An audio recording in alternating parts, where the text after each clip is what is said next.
उखाड़ फेंका हर दुश्मन को जिसने झांसी का अपमान किया। मर्दानी की परिभाषा बनकर आजादी का पैगाम दिया।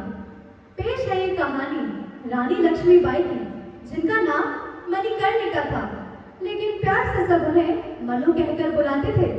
पिता मोरोपंत ने अपनी लाडली मनु का विवाह झांसी के राजा गंगाधर राव के साथ बड़ी धूमधाम से करवाया। शादी के बाद मनु को नया नाम मिला, झांसी की रानी लक्ष्मीबाई। रानी का नया जीवन शुरू हुआ। उनके पति राजा गंगाधर राव को नाटक देखने का बहुत शौक था। एक दिन उन्होंने रानी से पूछा, क्या आप नाटक देखने चलेंगी? रानी ने तंज करते हुए कहा, हाँ, स्वराज तो आ ही गया है, अब नाटक देखने के सिवाय बचा ही क्या है। राजा साहब को तंज की उम्मीद न थी। उन्होंने रानी से पूछा, आपको तीर कमान, कुश्ती, मलखम, इसके अलावा भी कुछ पसंद है?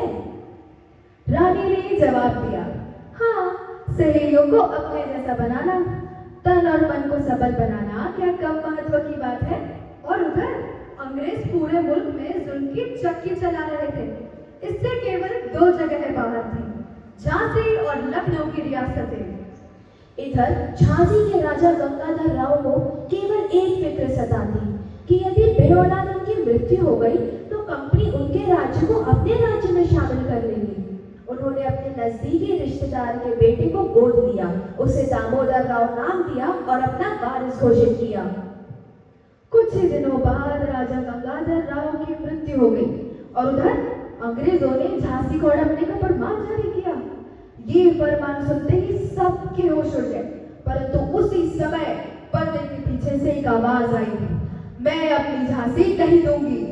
राज्य चिन जाने के बाद सबसे पहले रानी को किले से बाहर कर दिया गया और शहर के रानी महल भिजवा दिया गया। उनसे सारे अधिकार छीन लिए गए। झांसी पर अंग्रेजों का कब्जा हो गया।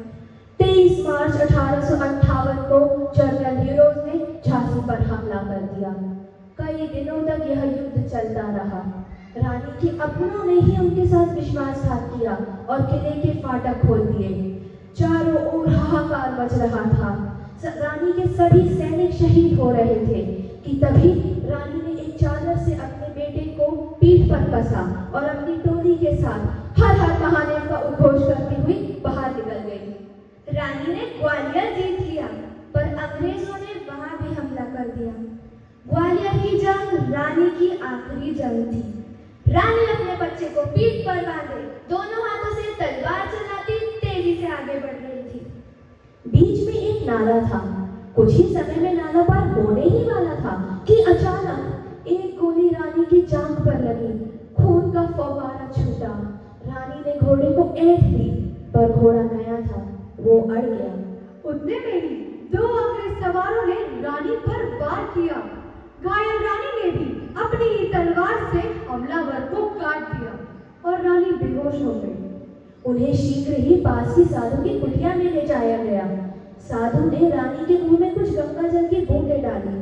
रानी ने गीता के श्लोक बोले और अंतिम सांस ली। रानी के साथी फूट फूट कर रोने लगे।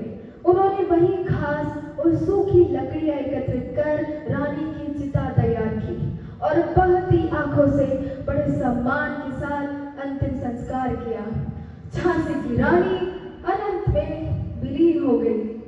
बुंदे ने हर बोलो के मुंह हमने सुनी कहानी थी, खूब लड़ी मर्दानी वो तो झांसी वाली रानी थी। खूब लड़ी मर्दानी वो तो झांसी वाली रानी